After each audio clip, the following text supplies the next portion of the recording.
Everyone's Krill Centru, and glad to be back here with Zyragos once again. Darn you, Socrates. More spam from Socrates. So tempted to hit the report spam on that one. Just like with the shops. Alright. So, hopefully we'll be able to get on to some of the more enjoyable things. Clearly, I'm sure you figured out by now I do not like alerts. So, moving on though. Alright, so if I remember correctly, we just had to pick up some stuff from medical crates when we started getting lag spikes. After the last testing, everything seems to be alright, so hopefully we won't get any more of that. Although I should make mention, something of importance is that this is apparently, like as of recording, the beginning of one of their anniversaries of the game being released. So there's a chance that there's going to be a ton of various things going on. That's just like lots of people on there. So they got things like double XP and such. And mostly it's just double XP and some sales that probably don't matter that much anyways, but it's something. Double XP is double XP. Which, of course, means I'm going to earn XP a little bit too fast, but that's okay. It's not too bad. I just try to be careful about how fast I earn it so that I don't get to a point where I can't do missions without a challenge. Just something that's happened to me before. Anyways, getting through these guys pretty quickly. So, let's see. What I'm doing right now is that we needed to rescue, like, a certain amount of those Mountie guys, whatever. And I guess I must get most of them when I'm trying to run the dispatches because, well, I don't seem to have a need for that right now. Oh, I'm gonna try to block these attacks. I mean, I should be blocking them anyways. But you get them 2 at a time, and you need, like, 10, so basically rescue 5 groups. That's not hard. Get the Soul Vortex back out. Keep up the damage and all that. Alright. And we're about half a level away from what should be our next power, which I'm kind of looking forward to. Just trying to think for a minute here. As I'm, like, zipping by. Oh, here we go. Here's some more. Okay, I see one pet. Where's the other? There he is. Just gotta make my life a little bit harder by being so far out there, right? Ah. These guys... I know people can do better with AIs, because I've seen games that have had some much, much better AI, but you just don't see that very often. Personally, I think it'd be worthwhile, but most developers don't seem to think that. But whatever. Anyways, lately I've been watching some videos for, what was it, Minecraft, and realizing how many things they never actually fixed. Didn't quite realize that. Of course, some of it won't have been fixed on my server because my server is on an older version. But that aside, at least it's better than this where we're getting more bugs added on instead of me fixing them. Oh well, alright. Let's see, it's standard greeting. Thank you, Zaragos. Now my mate and I are free to escape Viper's clutches and live happily ever after. Let's see, Madman Butterfly. I had a strange and terrible vision of the future, and the area to the south near Fallen Sun Forest is unseasonably warm. A butterfly enthusiast is releasing his prized collection, unaware that the flapping of their wings in Canada will cause a cataclysmic hurricane in Vibora Bay. Because, for whatever reason, they wanted to, I guess, run with the whole butterfly effect theory, which really is just a theory. I mean, you can't test for it in the end, but okay, sure, whatever.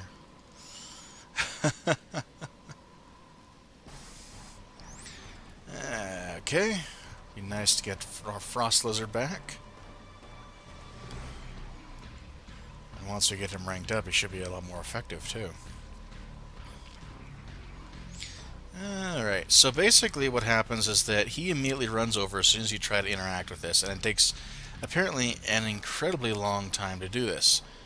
So lure him over with one, and then immediately, like, if you can, bolt over to another one. It's on the opposite end, and you might be able to outrun him. Travel powers would be highly recommended here. Whoop.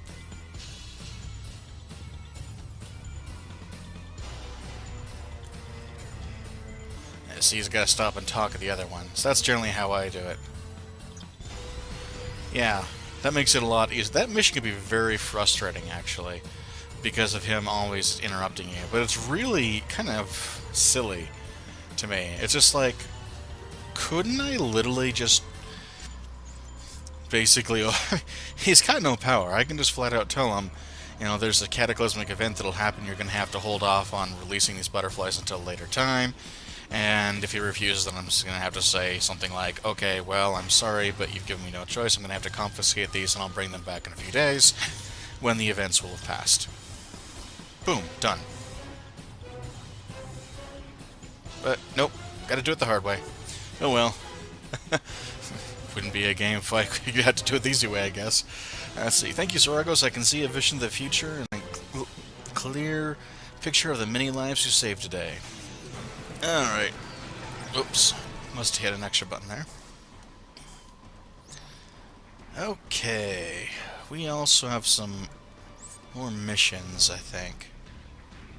Oh, there's actually one that's indoors that I should probably run.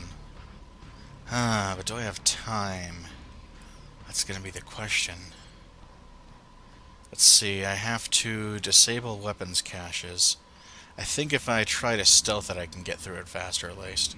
Let's see, which door is it? Maybe it's this one? Yes. Here we go. And of course I got a bunch of missions to turn in. But what I'm trying to do is basically just to try to get this done as quickly as possible. But yeah, I'm just thinking if I can skip past the majority of the enemies, just fight the ones that are guarding the weapons caches, then I should be okay.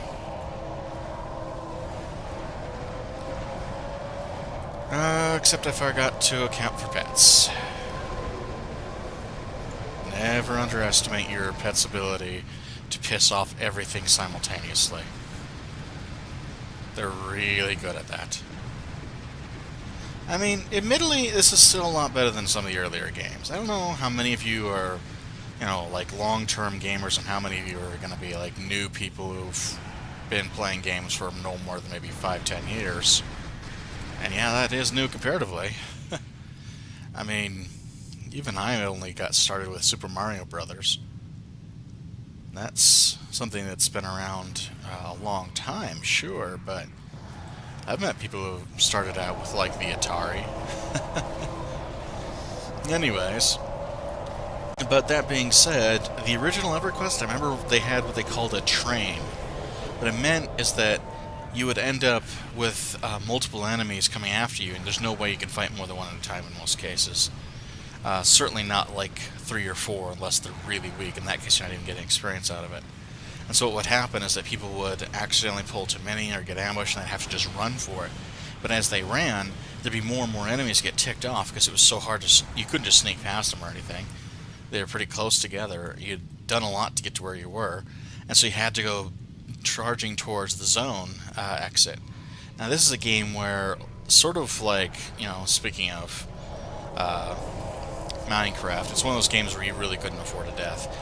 Massive amounts of XP loss. I mean, you could lose, like, I think it was somewhere around a quarter of an experience level from one death, and all of your stuff was on your corpse, which you did have a decent amount of time to get it back. I think it was like 3 days real time, which was real time, so if you weren't done by then, you didn't get it back. But it was pretty commonplace as well that you died in a place that was just completely out of your ability to ever get back to your corpse, especially when you didn't have any of your equipment. So it made Resurrects extremely valuable. But anyways, so people really had to do what they could not to get killed, and one of the things they would do is they would just charge right to the zone border, And once they zoned into a new area, they were safe. Monsters couldn't do that. But in the meantime, anyone who happened to be in the way pretty much got ripped to pieces. And so they would just yell out, train to such and such border or such and such zone. Usually with the shortcut keys because they're running very fast and trying to, it's a little hard to type and run away at the same time. Whoop. Prematurely dropped them out of that mode. The pets, that is, out of their turret mode. Meant to press a different button. I think I'm just a little bit out of it. I was going to stealth this, wasn't I? My brain's on autopilot. Go figure. Anyways, we don't have to worry about that kind of thing anymore.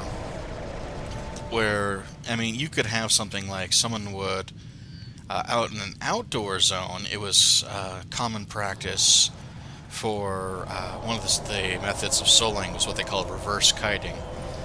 You snared the enemy so they couldn't move very quickly, and then you also used a fear effect, which all they could do is run away. And since they were slowed down, all they could do is run away slowly.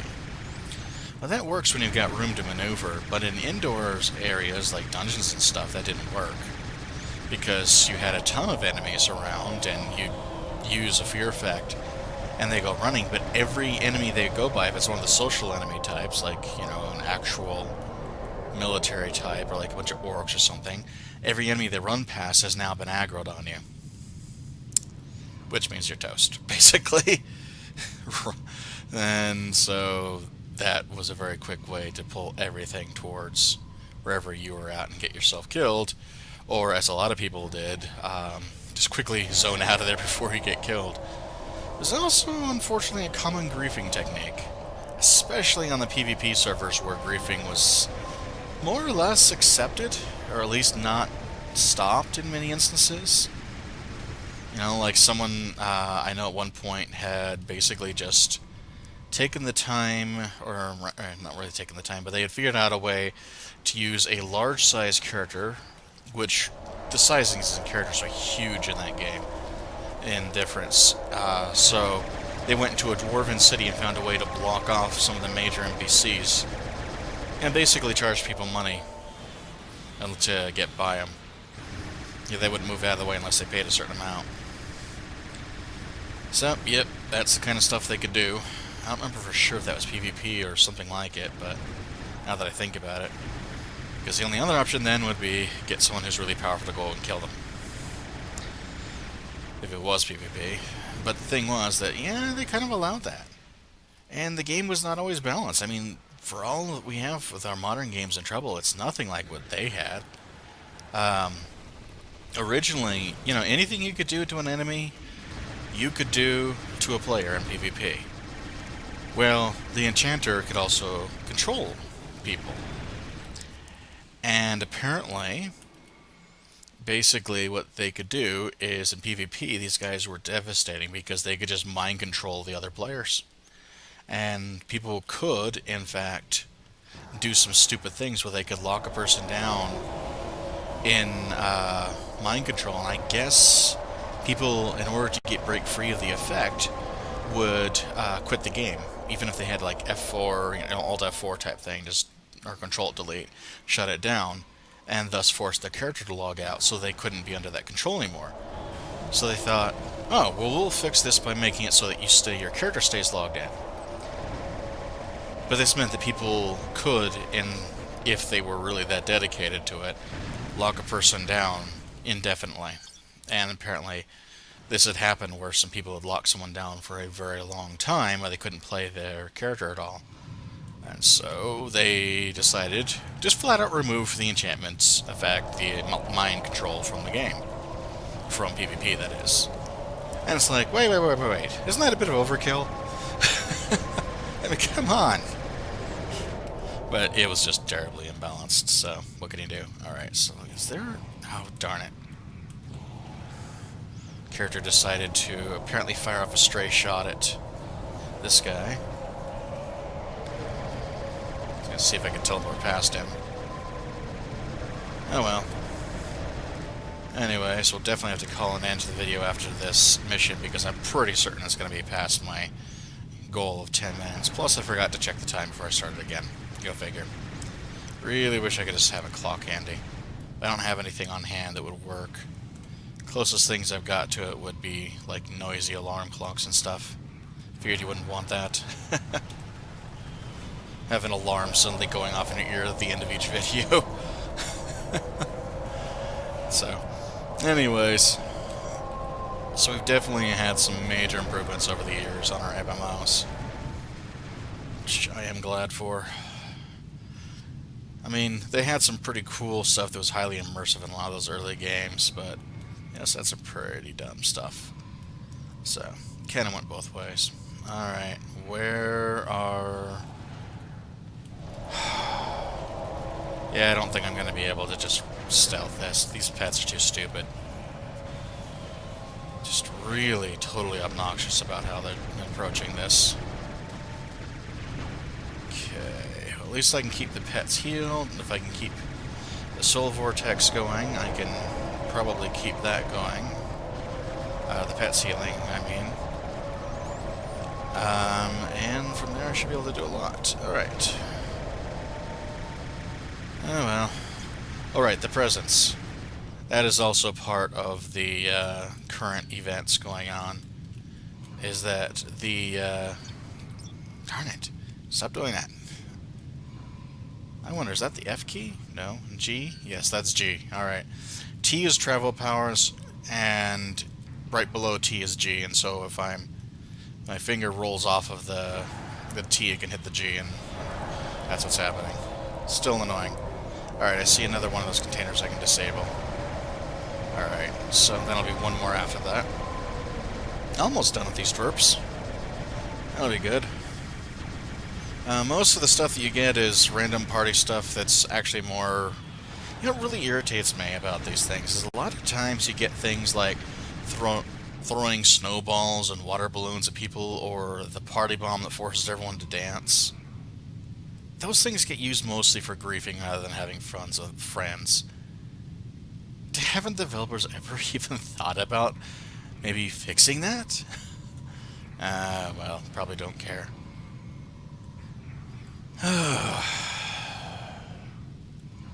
But, oh well. We'll just take our double XP and run, I guess. See, we got that. This one been disabled. Ah, here we go.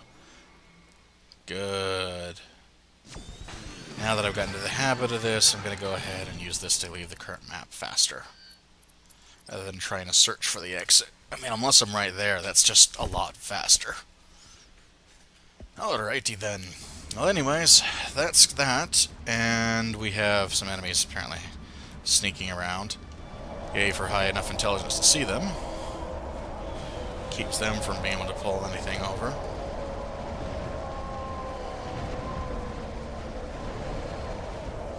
Definitely have an interesting sound effect to that thing. Alright, so let's go ahead and pull out of here before we get shot by a bunch more guys. And they're gonna get shot with missiles. Go figure.